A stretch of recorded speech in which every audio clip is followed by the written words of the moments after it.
میرے بھائیوں، حضرت عبداللہ ابن مسعود رضی اللہ تعالیٰ عنہ فرماتے ہیں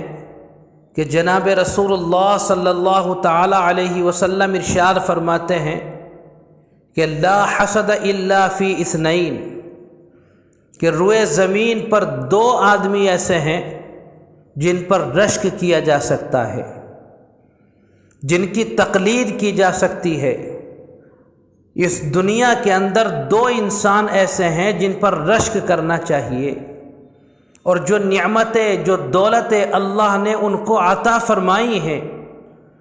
ان کو حاصل کرنے کے لیے رب کریم سے اپنے واسطے دعا بھی کرنی چاہیے۔ لیکن آج ہمارا مزاج ہی خراب ہو گیا، کسی کے مکان کو دیکھ کر ہم رشک کرنے لگتے ہیں، کسی کی دکان و کاروبار پر ہمیں رشک ہوتا ہے، کسی کے حسن و جمال کو دیکھ کر ہم رشک کرنے لگتے ہیں۔ میرے بزرگوں، یہ چیزیں قابل رشک نہیں ہیں۔ آپ تو فرماتے ہیں دو نعمتیں ایسی ہیں، دو انسان ایسے ہیں جن پر رشک کیا جا سکتا ہے۔ کون ہیں؟ فرمایا رجل آتاہ اللہ القرآن فہو یقوم بہ آناء اللیل و آناء النہار۔ پہلا شخص وہ ہے کہ جس کو رب کریم نے نعمت قرآن سے مالا مال فرمایا ہے،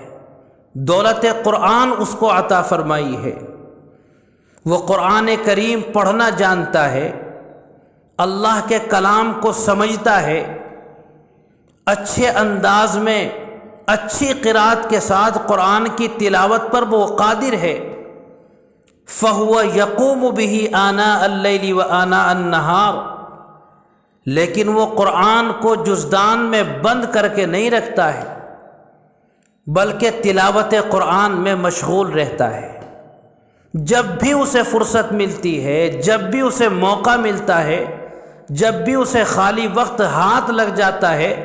تو وہ تلاوت قرآن میں مشغول ہو جاتا ہے۔ آپ فرما رہے ہیں کہ حقیقت میں یہی چیز ایسی ہے کہ جو قابل رشک ہوتی ہے، اس پر رشک کرنا چاہیے، اور رب سے یہ دعا کرتے رہنا چاہیے کہ اے اللہ، جس طرح آپ نے اس کو نعمت قرآن سے، دولت قرآن سے مالا مال فرمایا، مجھے بھی اس نعمت سے سرفراز فرما دیجئے۔ اور حقیقت یہی ہے کہ جو انسان اللہ کے کلام سے جڑ جاتا ہے، قرآن مقدس سے اپنے رشتے کو مضبوط اور مستحکم کر لیتا ہے، کلام الہی کی تلاوت اس کی زبان پر جاری رہتی ہے، تو اللہ اس کو عزت عطا فرماتے ہیں، رب کریم اس کو وقار عطا فرماتے ہیں، شان و شوکت عطا فرماتے ہیں۔ آپ ذرا دیکھیے کہ کاغذ کا ایک ٹکڑا، اس کی کوئی حیثیت ہمارے ذہن و دماغ میں نہیں ہوتی، وہ زمین پر پڑا رہتا ہے، فرش پر پڑا رہتا ہے، کوڑے میں پڑا رہتا ہے، کوئی اس کو چومنے کے لیے اور عزت دینے کے لیے تیار نہیں۔ لیکن میرے بھائیوں، جب کاغذ کے ٹکڑے کا رشتہ اللہ کے کلام سے جڑ جاتا ہے، قرآن مقدس سے جڑ جاتا ہے، اور کلام الہی کو اس پر نقش کر دیا جاتا ہے، اتار دیا جاتا ہے، تو اب میرے بھائیوں، اس کا وزن اتنا بڑھ جاتا ہے، وہ اتنا باوزن ہو جاتا ہے،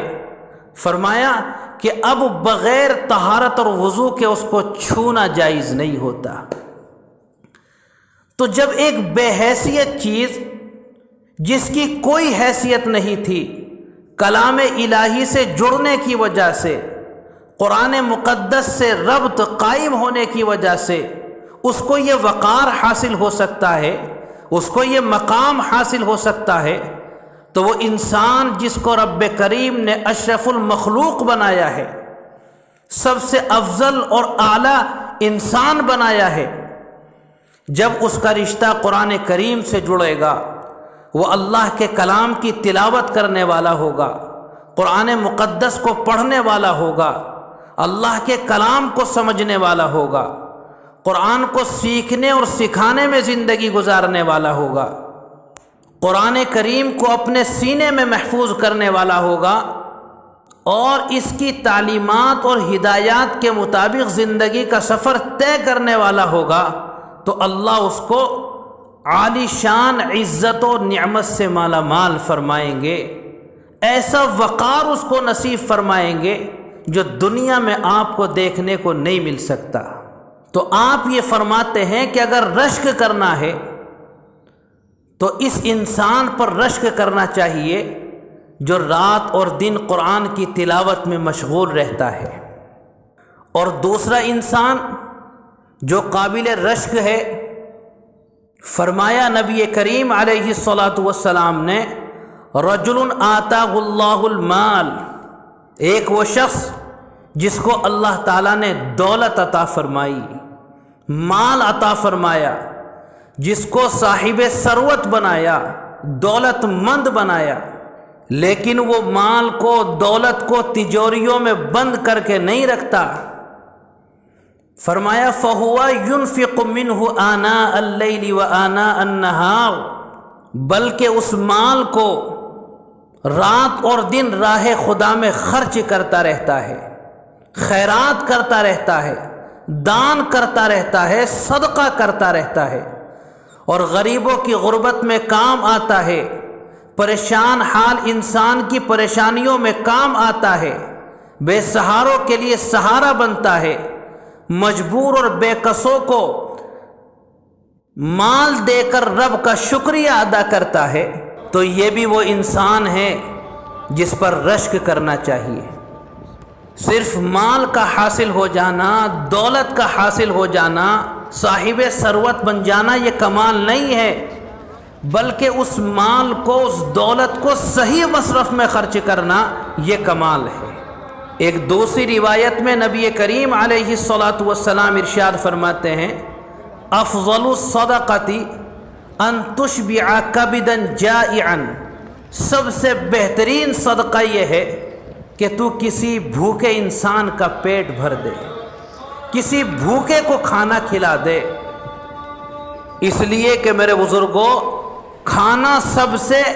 اشد ضرورت ہے انسان کے لیے۔ تو جو انسان کسی کے لیے کھانے کا انتظام کرے گا، اس کے پیٹ بھرنے کا نظم و انتظام کرے گا، تو اس کے دل سے جو دعائیں نکلیں گی وہ اس کی کایا پلٹ کر رکھ دے گی، اس کی زندگی میں انقلاب برپا کر دے گی، اور اس کی برکت سے رب کریم اس کو اور زیادہ دولت عطا فرمائیں گے، کیونکہ اللہ نے اپنے قرآن کے اندر یہ اعلان فرما دیا، لَإِن شَكَرْتُمْ لَأَزِيدَنَّكُمْ، اگر تم میری نعمتوں کا شکر ادا کرتے رہو گے، قدر کرتے رہو گے، میری نعمتوں کا احساس کرتے رہو گے، لَأَزِيدَنَّكُمْ، تو میں اپنی نعمت کو تم پر بڑھاتا چلا جاؤں گا، تمہارے مال میں اضافہ ہوگا،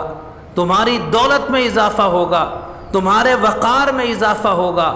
تمہاری شان و شوکت میں اضافہ ہوگا۔ رب کریم ہم سب کو تلاوت قرآن میں مشغول ہونے کی، اور بھوکوں کو کھانا کھلانے کی، صدقہ کرنے کی، خیرات کرنے کی اور دان کرنے کی توفیق مرحمت فرمائے۔ وآخر دعوانا ان الحمد للہ رب العالمین۔